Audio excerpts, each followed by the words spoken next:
Okay, we're on, bro. Live? Yeah, man. Welcome, everyone. It's like Sovereign Men live stream. Me and my buddy Sonny. I'm here in London. I'm back in London now, dude. So back home, kind of home. Doesn't fully feel like home, but I'm back from Cornwall now. And yeah, man, I've had a good start today. My wife is working today, so I've been homeschooling our kids. Yeah, so that I've just finished homeschooling for the morning. So you guys are homeschooling? Like, Yeah, full homeschool. wow. Okay, Oh, talk did you not about know that? that. Oh, really? No, I did. I we thought I told you we that. we Okay. we, we, we tinkered with that during COVID for a couple of years and absolutely loved it. But yeah, what's your story with it? Yeah. So basically, because when I sold my business and we went traveling, the 2/3 of last year, we were traveling till September. We were just like homeschooling, making it up as we're traveling, not really thinking that it mattered how well we did. We just do a bit of math, bit of reading, bit of writing, like no structure really. But we just do a couple of hours work every morning, just so that they didn't come back to school behind wherever they were at. And I haven't got any geniuses or any like academic outstandings in my family and the kids. So we were just like, cool, let's just roll with it. They're very creative, really into building stuff. They're a bit more like into engineering and that kind of thing. So we weren't that stressed about, okay, we're not trying to get like Oxford or Cambridge entry children anyway. So, but by the time we got to sort of July, the school were bugging us, are you coming back? Are you coming back? And we just had this feeling that we thought, no, I actually don't think we are going to come back, because by the end of the traveling period, all our kids were doing way better in all of their academic work than they were when they were in school. They'd like jumped ahead. Two of my kids' reading was like really average, not doing very good in reading. And now they're reading like Lord of the Rings, second book, The Hobbit, like really difficult books. And I'm not trying to like big up my children at all. It just is the nature of independent learning and having some one-on-one learning with the kids. There's no way that they were reading those kind of books before. And then my oldest did a test recently, which is one you do at the end of year 6, which is that he should take that in the summer in June, and he smashed it. He got like top 95 percentile, and he's still got 6 months before he's meant to take that test. There's no way he would have done that well when he was at school. So I mean, that kind of made us think, wow, okay, there's something here.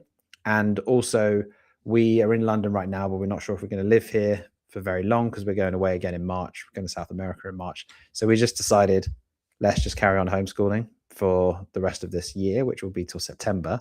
And then if we have this feeling and we feel like God's going to speak to us about where we're going to live, then we might settle and say, okay, there's some outstanding schools in this area, so you can go back to school now. But for the time being, we just think, I don't know, maybe my kids, because they're not like top academic performers, they just needed a bit of one-on-one time, and that's really helped them flourish academically. And hopefully if they go back to school, they'll just feel like they're, when you feel like you're clever and you feel like you're doing well at school, you just do better anyway. Whereas if you sort of feel like, I'm not really a top student, you kind of just float along. So yeah, and we tag team with each other depending on who's working more. So actually, November to December, I didn't do any homeschooling really, but September, October, I did a lot because Bex is working, and looks like I'm going to do a lot in January and February because Bex is working a lot. So yeah, that's it. That's my homeschool story. I love stories like that. That's so inspiring. Yeah, like I said, we tinkered with it. We did more than tinker with it. We ended up we were pretty fortunate. We ended up finding a lady who was a Montessori teacher that kind of didn't want to have anything to do with the system during those COVID years. And we ended up hiring her, and she would come to our house every day, 5 hours a day, 6 hours a day. We were able to like almost curate like the perfect optimal experience where they would go walking in the morning through the forest, and they would do this and they would do that, and it was incredible. And That's yeah, very good. I would attribute like that. Now they're back in school mainly because they wanted to get back into it. They were kind of missing just like the friends aspect of it, which we struggled with that part.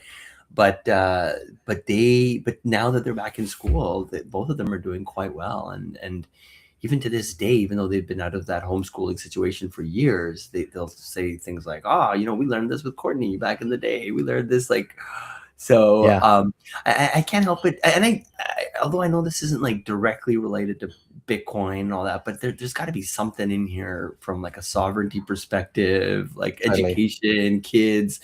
There's something important totally. here. I mean, And for me, it's definitely that I haven't sold any Bitcoin that I've been stacking for the last 5 or 6 years, but knowing that I've got that as a backup, it gives me the security to feel like, okay, like I can take a bit of time off. Like I'm not thinking I'm not going to be working like I'm not working now, like in kind of paid employment or paid business. But when I do start something again, I'm sure that it won't be possible to homeschool them in the way that we are. But we're just enjoying it for now. And if I didn't have that Bitcoin stack, don't kidnap me because I'm really fast at running as well. Anyone out there, so don't try kidnap me. But it's not that much, but it just means that I feel this kind of sense of freedom and sovereignty that I think, okay, we can do this, we can do this. And if stuff goes really bad, I can sell some Bitcoin and we'll be fine. yeah, there's something about that. It's yeah. Yeah. So maybe let's dive into some of the topics. No, I think this is an important one. We should come back to it for sure. I haven't quite like formulated my thoughts, but there's something. I guess the one comment I wanted to make is that I think schools.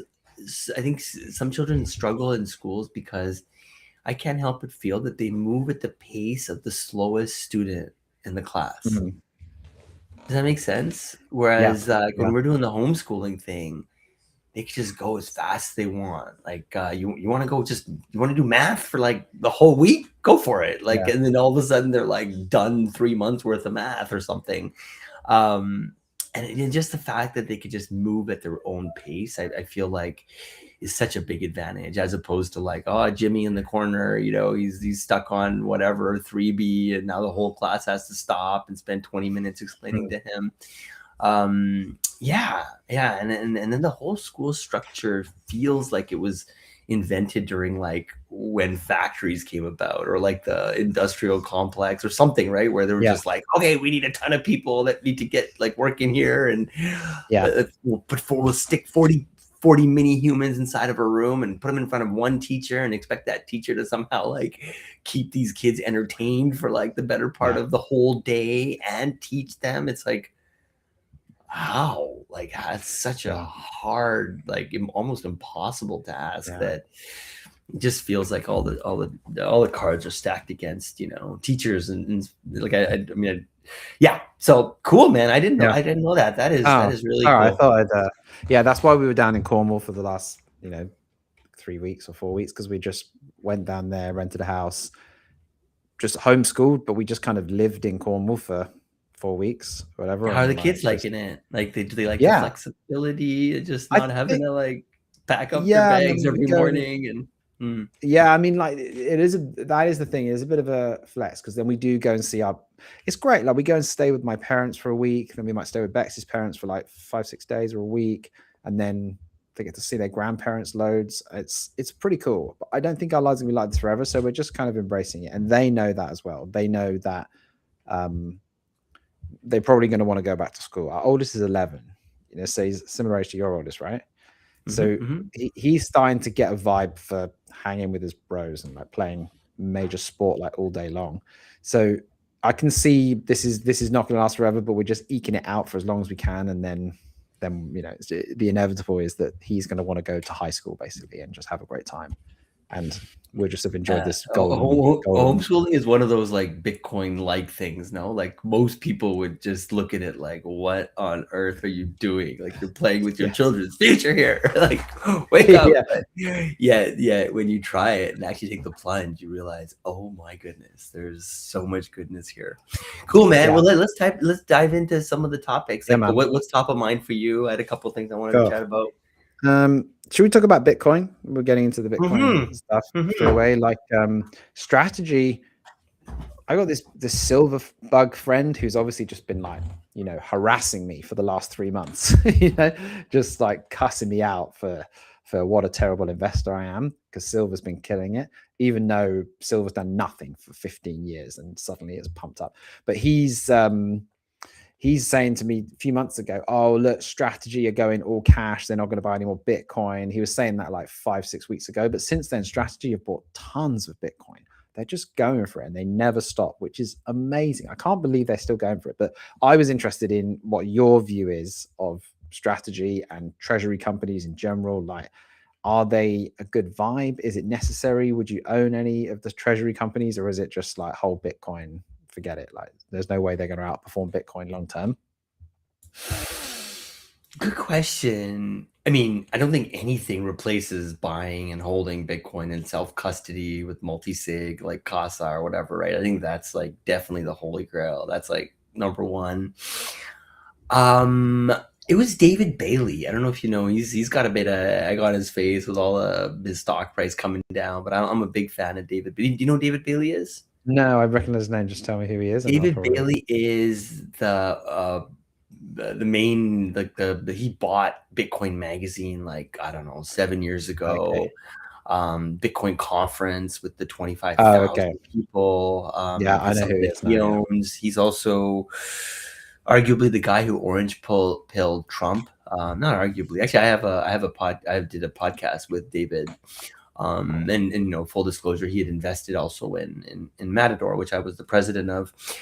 Mm, And David explained it to me quite simply. He said, Sonny, like this whole capital markets play is essentially like a Bitcoin exchange 2.0, right? So it's essentially just another new way for the average person to get exposure to Bitcoin. See, a lot of people, they have a ton of mental barriers around buying Bitcoin on a crypto exchange, right? Because they've heard of Mt. Gox, they've heard of FTX, they've heard of hacks, and they don't want to give up their whatever, their ID or this or that. And there's all these mm, like complaints, and it's like, and yeah, and so a lot of them are not going to mess with it. But guess what? Everybody and their dog has, you know, Zerodha in India, or you know, interactive brokers or whatever. They've got some mm, sort of app on their phone that enables them to buy Tesla stock or whatever it is.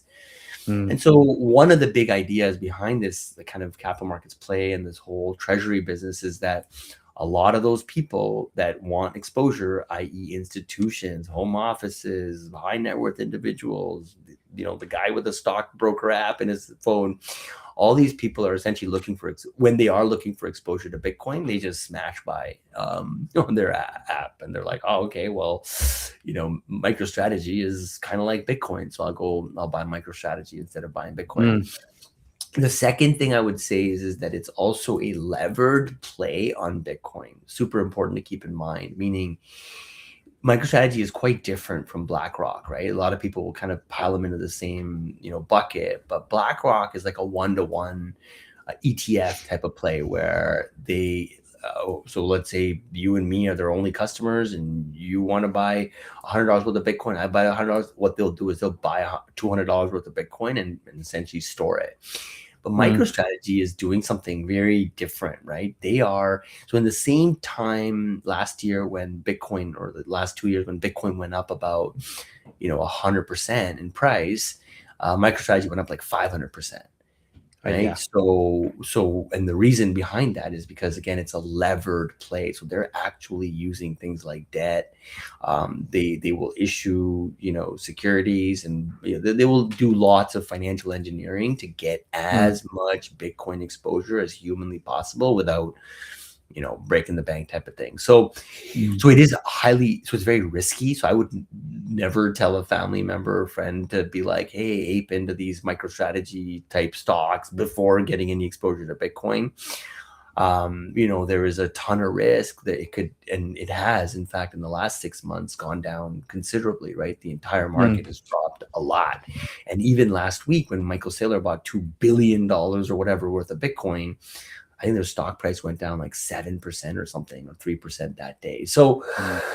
very volatile, a lot of risk. You know, and the whole thing about Bitcoin is that you don't want third party exposure. You don't want like people in between you and your Bitcoin. So I would Yeah. always suggest to people like get sovereign, get Bitcoin, you know, in Canada, buy it from like a place like Bull Bitcoin or Beaver Bitcoin, where they let you take control of your Bitcoin and then store it on like a cold card or a Trezor or a Ledger. And it's Mm, just so much safer. And the risk adjusted return, in my view, is unparalleled. Still, true Bitcoin is kind of the best.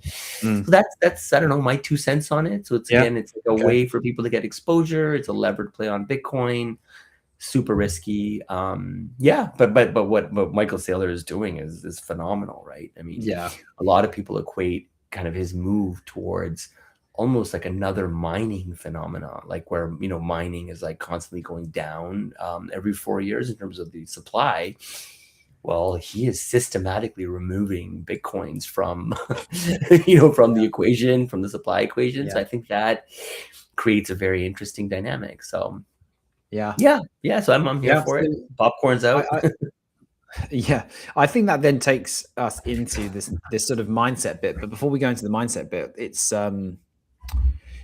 strategy owning that much Bitcoin. Are they at like 3.5%? I think of the supply now, something like that they own, and it's like 700,000 coins. Right, it's just so much Bitcoin.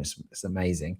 But what is that making you feel? I sometimes think when Trump says we got budget neutral ways to acquire Bitcoin, and he's thinking let's just go and take Greenland. Although he's rolled that back a little bit now, hasn't he? He said he's actually just up for negotiating.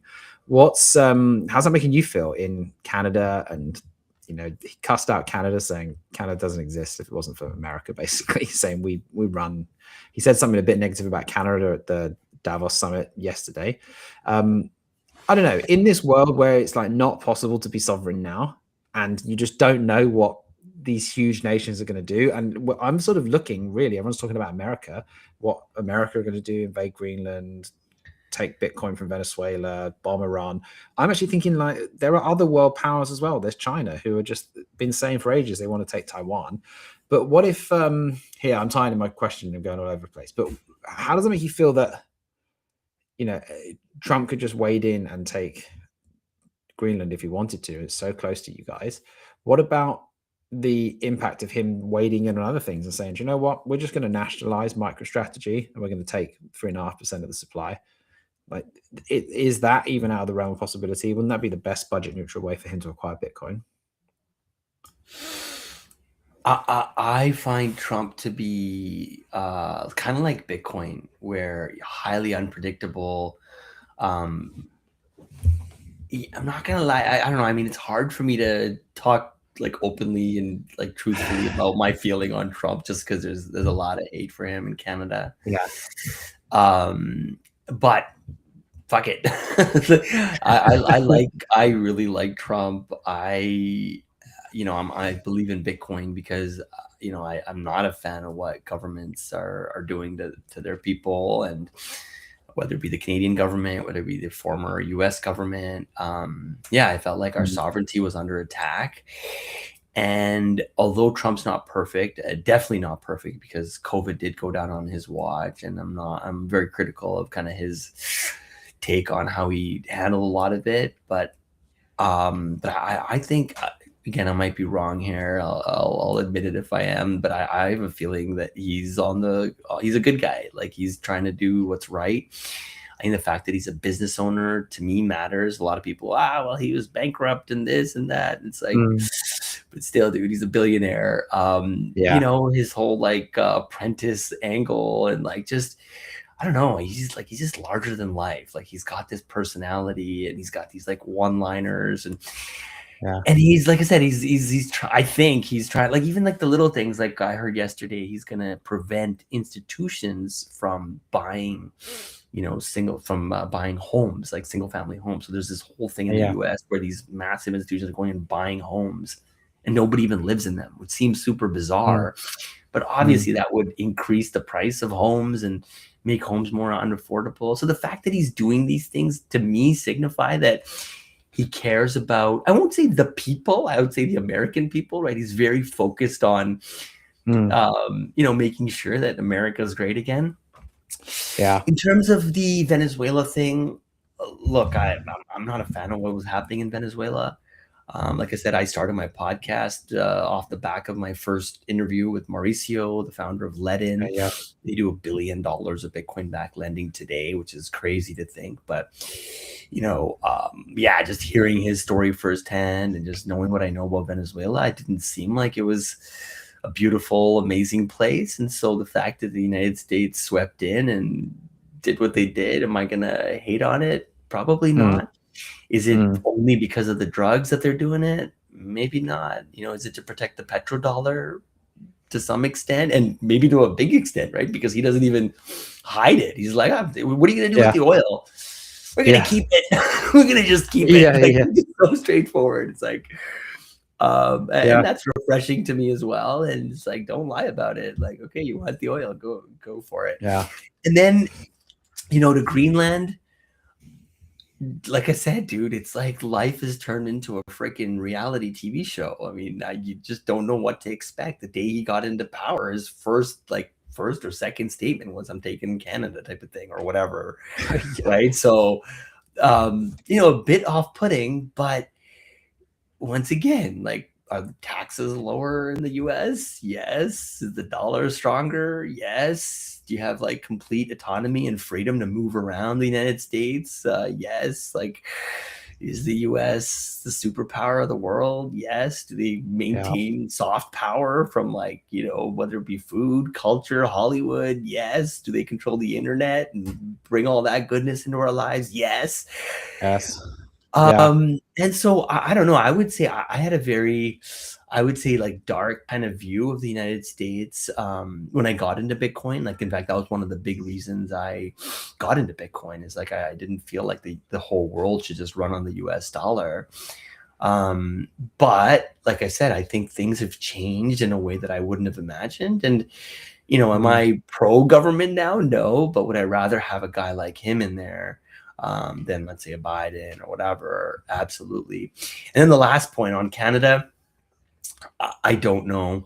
My prediction is that Alberta will be the first to break away from the pack. If you follow what's happening there right now, there's a lot of talk. Alberta's where I was born, by the way. It's also kind of like the Texas of Canada. It's where people are, they're just like oil, and they're about making money, and like guns, and like just leave me alone type of thing. And so there is a lot of talk about how, Alberta might break away from Canada. The US might do something with Alberta, partnership, maybe, I don't know, some sort of alliance, and that would essentially create like this land bridge between Alaska and the United States proper. And so it would give, the United States this like unfair advantage. And they're obviously, the first thing he did is took Mexico, what is it? The Gulf of Mexico, renamed it the US. He's taking Venezuela. He's talking about Colombia. He's talking about Greenland. So I think at a higher level, what they're trying to do is, see, one of the main reasons the United States is so unimaginably powerful is because of its like positioning, like geographical positioning in the world. The fact that it's on the other side of the world from the rest of the world, and the fact that it has two massive oceans on either side. You can't just like sneak up on the United States, right? You can't just like attack them and take it over just like that. So I think they're now going, well, it's not enough to just like have these oceans. You need to also be careful about what's below you and what's above you. And hence this whole Greenland, Canada, Venezuela, Gulf of Mexico thing. And do I worry about, adversarial governments partnering with our, government and doing weird things and, actually risking our security? Yes, I have those concerns. I've been, blogging about this stuff for years. And so, I think the United States is kind of tapping into that fear that a lot of Canadians have, and also being very opportunistic like the Americans tend to be. So anyways, I probably made more enemies out of that monologue than anything else, but that's how I feel. My only like 2 cents on it, and not really disagreeing with it much that you're saying, is he's always on the front page and the top of all the news websites. And it's like, man, people here hate Donald Trump, but they can't get enough of his bad news or whatever news he's creating. They love it, and then they love talking about it as well. Like, oh, Trump, he's destabilizing the world order, and then they'll like cry about it and say how awful it is. But what I don't think these people realize, you're like a random person in North London. No one cares. He doesn't care what you think. Right? If you think he's a bad guy, he just cares about America. He's going to do his thing for America, and he doesn't care what the Danish prime minister thinks. He doesn't care what the French prime minister thinks. He just doesn't care. And I kind of, I mean, I don't love him, but I kind of like that he just no shit's given, like absolutely none. And I sort of feel that I kind of need like a bit of a team around me who are just like, you're the man, you do it, like go for it. And I think he's just been surrounded by those kind of people for so long now that he's just like, yeah, everybody loves me. Like, look, there's all these people in this massive government building, they all love me. Like when I do stuff, they love it. So I think that's he kind of brings the kind of energy that I would like to bring to my life. No, actually, don't quote me on I don't want anyone to quote me saying that, but like there's something about it which makes me feel like, look, why are we all printing him on the front page of everything the whole time? It's not even affecting us at all. Greenland doesn't really affect us. Like it has no impact on the UK at all, but we're printing it front page like it's a big deal. But the reality is people are just bored at home doing stuff that's not very important, scrolling social media. Just get on with your life. Stop scrolling Trump, man. Like, see, that's what he wants. He wants you to be like scrolling him. He's the most famous man in the world. Yeah, dude. I mean, like I said, would I rather have him in power or Biden? I'd take him any day of the week. Yeah. Like, and he's crazy and highly unpredictable. But in retrospect, I can make sense of his moves, even if it's something as crazy as like, I'm going to take over Canada type of thing. Yeah, like I can see his reasoning. And so, yeah, there's like some logic there. There's, I don't know, just like the fact that he's a businessman. I don't know. I'm obviously super biased. Yeah. Anyways, I don't know if I have a whole lot more to share on it. I just... And, I've also kind of, I think I've shared this in another conversation. I've learned to divorce myself from some of this. Like I used to get really worked up about the global affairs, right? There's a war. There's like a global whatever, like bio this and that. And it's like, I don't know. I just find like you only have so many hours in a day. Your energy's limited. Your time is limited. Your focus is limited. And these things are, they might make the world a better place. They might make the world a worse place, but they're a bit out of my reach. Like I'm not in those inner circles. I'm not in the United States. I can't influence it. And whether Canada gets taken over or not, I don't feel like I have the ability to, error correct or change course on behalf of the whole world. And so I've kind of just learned to like, think about it a little bit here and there, but not get obsessed about it like I used to. I used to just like, that's all I would think about. And I've learned to just focus on like me and my family and work and, just the basic things like hitting the gym, and which I'm going to do right after this session here. Nice. And, just grinding, right? Like working hard and doing what I can. So.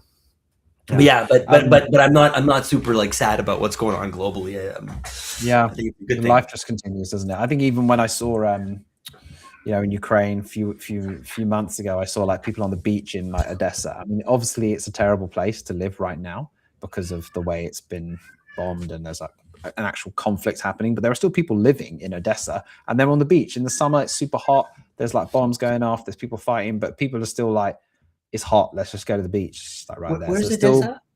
It's in Ukraine. Sorry.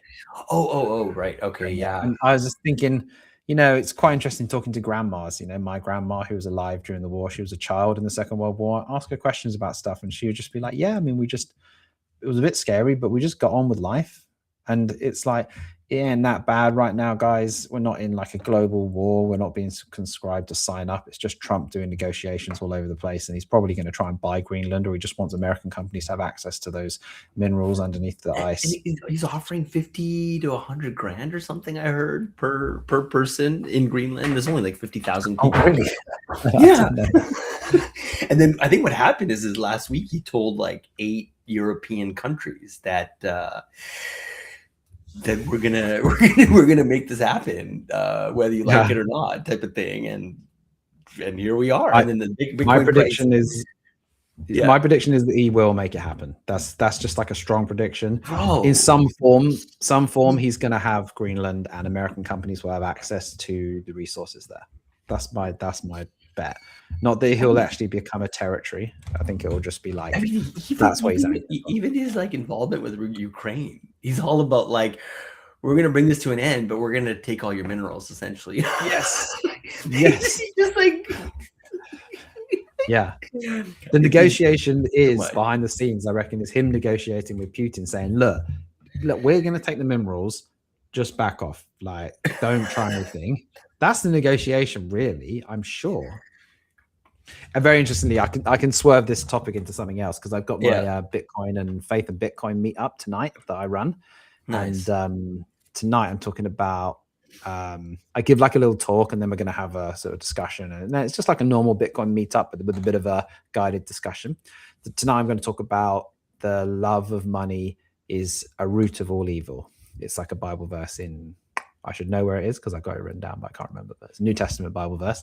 The love of money is the root of all evil, and it's so interesting. You can really trace everything to money. You know, it's money and security, and I think a lot of the stuff we're talking about Trump is security and money. Like he's promised the American people it's going to make America great. Everyone wants to feel safe and secure that they're going to be a bit richer next year than they are last year, and it all comes back down to money. Really, is where it all comes to, and that's the negotiation with Putin. That's the negotiation with Denmark. That's the negotiation with Greenland. It's like, look, America, we want to have access to everything, and we're the strongest guy in the playground right now. So we're just going to take what we want, and that's kind of how it goes, man. But I don't know if that's a good way for you to feel happy and you to feel good in your mind, to feel like I'm the biggest bully in the playground, so I can. I mean, I don't know whether Donald Trump is a happy person, you know, inside with like multiple marriages and loads of. Oops. Oh, Whoa. did I come? Did I come back? Yeah, you're back. Okay. We switched spots. Yeah. I mean, I don't know whether it's actually like he's a happy person because So, I so think acting. oh, sorry, Go on. sorry. I didn't mean to interrupt. No, finish up. I was Yeah. gonna say, just acting that way is not a good way to then transfer that into your personal life, and that's kind of what I'm going to talk about tonight. Is like, is it actually? Do you actually want to be someone who loves money, or are you actually just looking for freedom? How are those two things not somewhat connected, though? Well, Like, I would feel that. meaning, Go on, go on. yeah, like it doesn't money lead to more freedom? And by the way, but just to go back to your quote, right? So I think the way most people think of that quote is that money is the root of all evil. You know, that's like the quote that people kind of they butcher the Bible quote and they call it and they say Yeah. money is the root of all evil, right? Right. Yeah. But the actual quote is the love of money is the root of all evil. But the actual quote is the love of money is a root of all kinds of evil. Yeah. You got it. And so I don't know. I just I can definitely see like how if all you think about and all you love is money and nothing else, yeah, you're gonna do weird shit. Like you know what I mean? Like you're gonna probably go off on the wrong path. Yeah. Mainly because like you're never gonna have enough of it, right? There's like you could keep earning money, and there's tons of people that you know that have abundance of money, but are still super mean and not good people. So I can see that being true, but what worries me about that is like, okay, so if I'm not supposed to love money, and by loving money I'm evil, then I should hate money, and then I'm not evil. And I find most people have that stance where they do hate money at some deep level, and as a result, they never learn about it, they never educate themselves about it, and therefore, when you bring up Bitcoin at the dinner table on Christmas, people just like react, and they're like, it's like, no, like this is never gonna work, and you don't know anything, and and so I kind of just put. Well, I guess I'll turn it back to you. But like, how do you live in those like two parallel universes where you obviously don't want to be obsessed and only about money, but then not loving money may actually lead you to having less of it? You know what I'm saying? Yeah, I actually feel like it's a warning for us. Really, it's a warning to. I feel like the root is a root of all kinds of evil. The root is bad. The root is rotten. The fiat system is corrupted.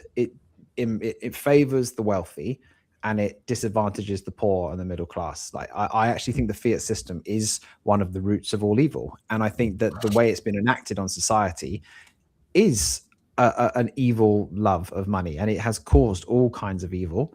But I really think that what I will say in my talk tonight is you can't fix, like, Bitcoin doesn't fix everything. Like if you've got a broken back, like Bitcoin doesn't fix that.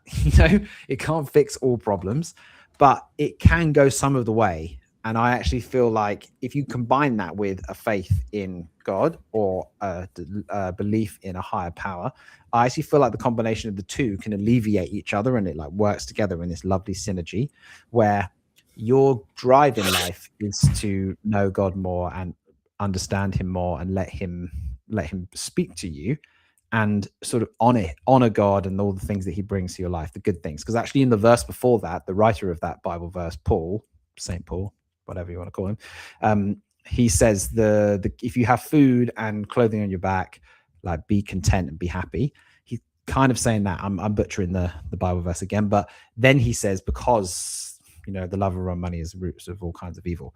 So he's kind of saying, like, if you can be content, then you will be super happy, and then you can also make money, get food and clothes, and not be obsessed with it. But I also feel like the fiat system, it's broken, and it causes this love of money, because you can never make enough, truly. Like if you, like, you've got a lot of friends who are high net worth people for sure, and I've got a buddy who sold a company for squillions 5 or 6 years ago. Now his main, I sort of want to feel like he's not watching. I'm sure he won't care, but now I sort of feel like his main drive is to allocate those resources to get a yield. Like, he's made so much, he literally could just spend money for the rest of his life for the next 40 years, and he would still have money in the bank. But it's like, it's not that he like loves money. It's because he knows the fiat system means you can't just keep money in the bank and just chill. That's not a smart thing to do. And so it's like the fiat system is broken and causes this constant drive. But I feel like with Bitcoin, it actually alleviates your need to love money, because you can save up enough Bitcoin and then be like, cool, like that is gonna, the original thing about retiring with a pension pot, that actually is Bitcoin, because you can retire with X number of Bitcoin in your bank and think in your hardware wallet and think that is going to be okay for the future. But if you haven't got Bitcoin, you do have to go on this rapid, constant eating the whole time, constant trying to drive towards things. So I think that's where I sort of balance those two things. Well, does that like make sense? As I kind of try and answer. Oh yeah, absolutely. So I guess, I mean, you said it's not the money is the root of all evil, fiat is the root of all evil, right? So in that sense, yeah. I totally 100% agree. And yeah, in that case, Bitcoin would be the root of all good. Yeah, it's God's money. I mean, in my view, yeah. I mean, I'm not Muslim and all that, but like even in like Islam, there's like this concept of like, I think halal, or essentially like they're totally against like interest, the idea of like interest and whatnot. And so if you look at like the fiat system, it's all based essentially on interest, right? And so the fact that Bitcoin breaks away from that paradigm, I think it makes it compatible with other religions. I'm just in love with it. Hey, I was gonna say, so in terms of this like deflationary nature of Bitcoin, right? The fact that there's only so many of them is, I think, one of the most like fascinating things about it. But then you compound that with what's kind of going down with robotics and AI and humanoids. Elon right now is on blast talking about how he believes that, the Optimus is going to be performing surgery better than the best surgeon in the world in less than 3 freaking years. I mean, let that sink in, right? Imagine now having billions of these robots that can do surgery better than the best surgeon in the world. I mean, that's pretty freaking crazy. And so where am I going with this is that the abundance of these like intelligent systems will lead to even more deflationary pressure. So meaning the price of everything will never go to zero, but will trend towards zero aggressively.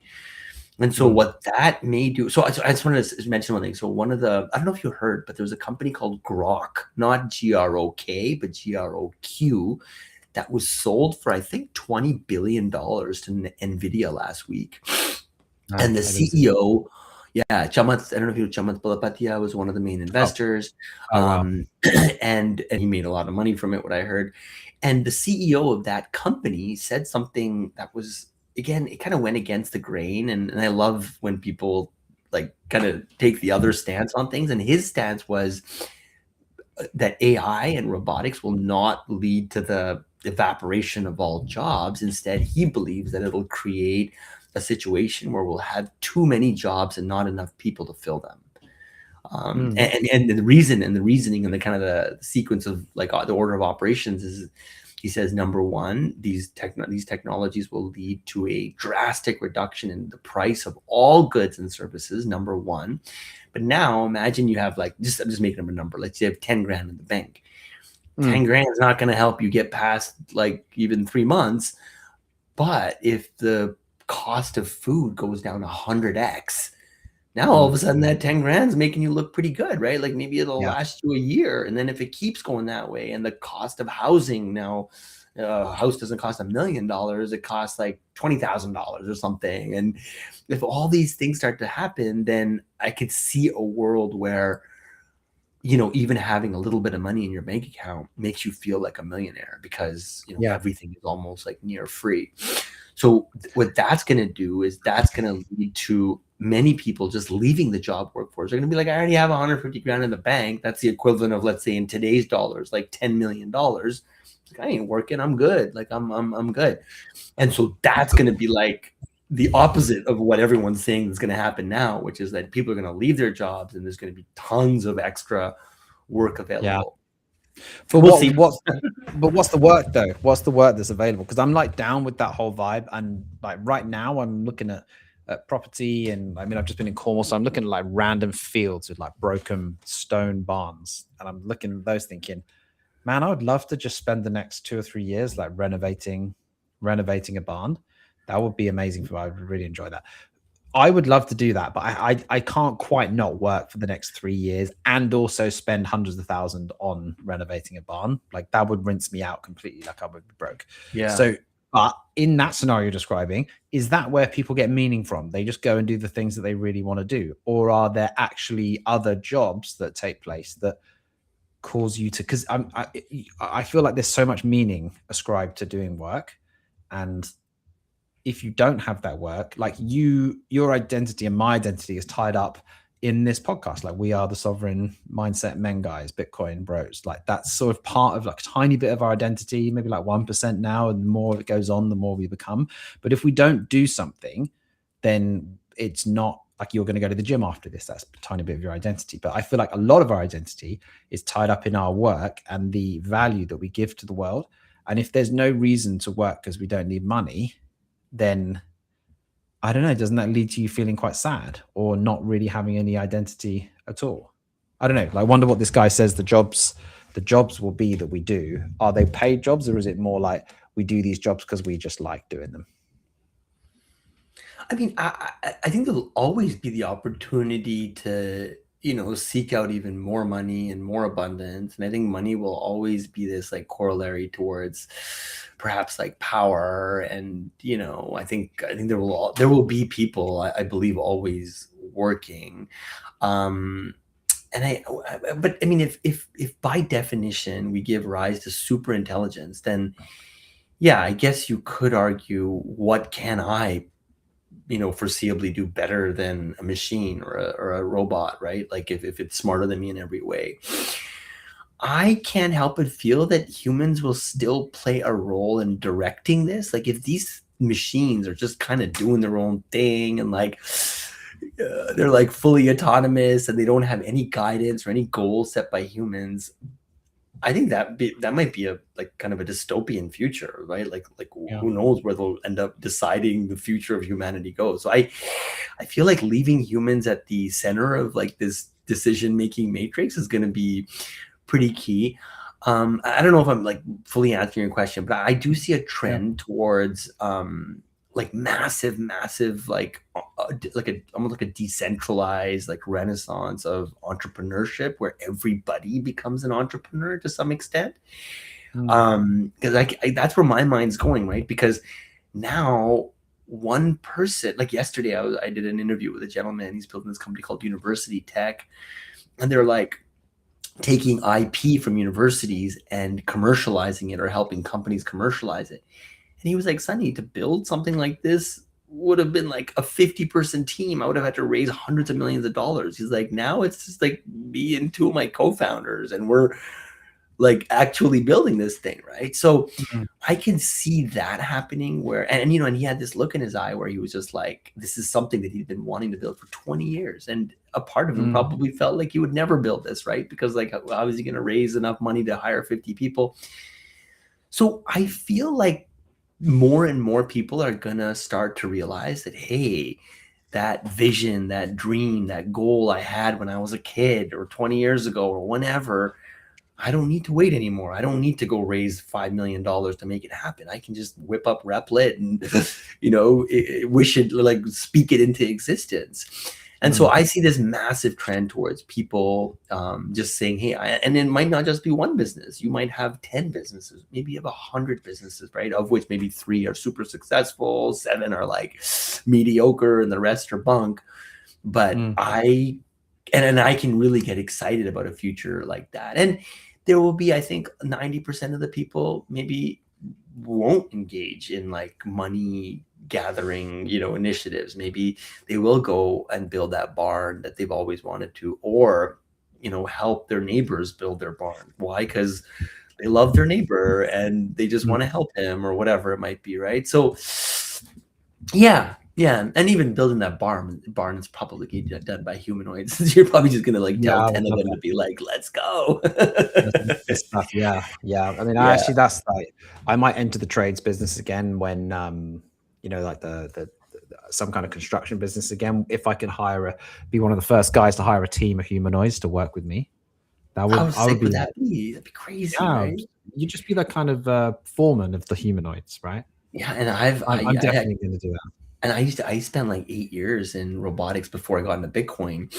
Yeah. And bro, even back then, this is like 15 years ago, the stuff I used to see in the labs are crazy. Like quad rotors, like you could have 6 quad rotors picking up a piece of brick and mounting it at the top of a 20-story building, right? Now you don't like you could do so many things with robotics. And yeah, and the future's I'm super excited about the future. And I think I think Bitcoin, AI, robotics really kind of, in my view, you know, these are all things that I would have never imagined would be a reality. And so the fact that they are, I feel like I'm living in a movie. I feel like I'm living in a movie every day. And so, so I don't know, man. I don't know. We'll see. I mean, you and I, we don't make this podcast to make money. I'm sure down the line, we'll probably get sponsors and it'll probably lead to something. But we do this because we're just like, we're having fun. We're enjoying it. And I love this conversation. It's my highlight every week at the moment. Yeah. And I feel like that's going to be more and more of what people focus on. It's just like, I like this Miles guy. You know, we used to hang out back in the day. We're like-minded. We got kids. We got family. We think alike. Okay, well, let's put together a show. Why?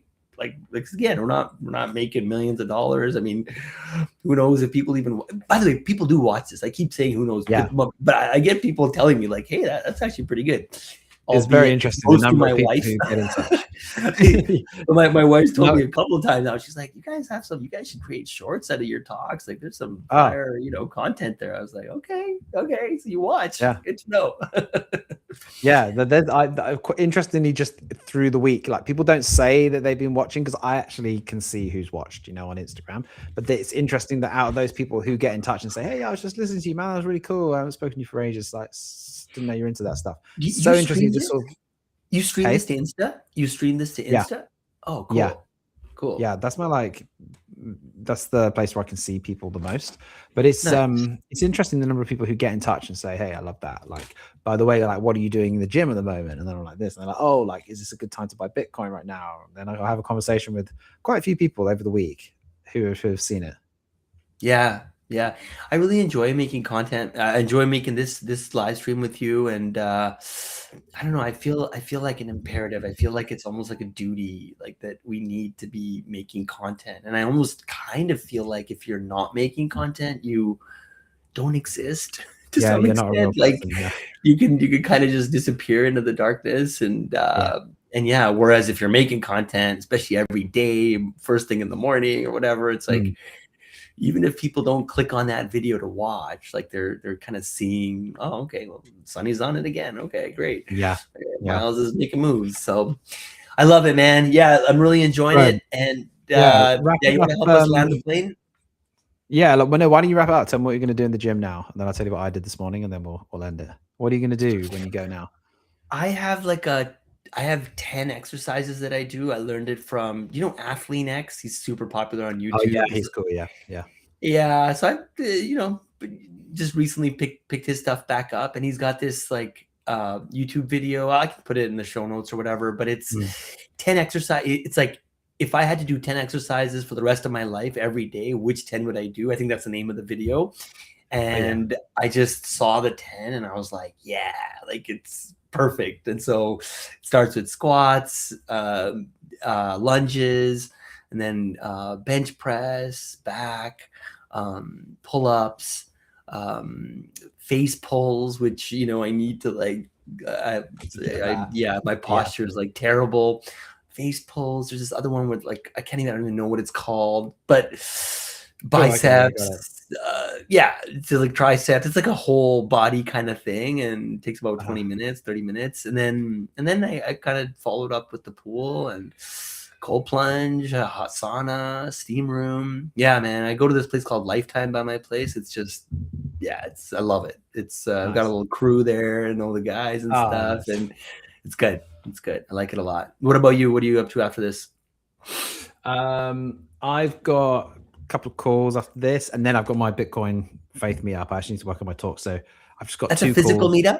It's like an Yeah, actual in physical meetup person. in yeah, it's like Nice. in central London in this like 800-year-old church. It's like pretty cool. How many people Really show cool up to spot. these things? Last it's only the second one. Last time we had like 28 people. This time Whoa, I don't. dude, Yeah, that's great. I don't know if That's we're gonna have great. more this time or less this time. But what's interesting is it's like there's a lot of people on the group who are saying, "Can we do this live on the internet next time? And could you stream it?" And I'm like, okay, yeah, we could do, I suppose. So there's a lot of people, not even from London, who are saying, "I would love to know about this faith and Bitcoin thing." So yeah, it's growing definitely. Awesome. Awesome. Yeah, Mm. Miles, highlight of my week, man. Let's keep this going. And Yeah, yeah, man. I'm actually heading up to Montreal this weekend. Gonna hang out with some Nice. buddies. It's yeah, it's gonna be fun. So I'll report back next week, tell you how it went. Yeah, cool, man.